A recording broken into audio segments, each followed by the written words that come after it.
My name is Günter from Complement, and I would like to invite you to take part in the Follow the Twin Challenge at the Hannover Fair this year in April.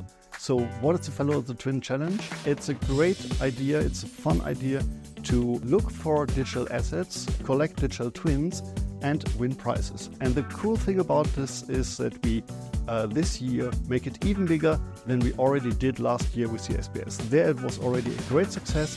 As one participant of the SPS, where we did the first Follow the Twin Challenge, said, Follow the Twin Challenge is a very fun way to experience digital twins. This year in Hannover it will be even better, it will be even bigger, more companies, more participants, and also as an addition, last year we had only TwinSphere as one repository. Now this year we have 2 repositories, so we will showcase interoperability of digital twins based on the asset administration cloud. Make sure to stop by at the OI4 and be part of the Follow the Twin Challenge. It will be great fun.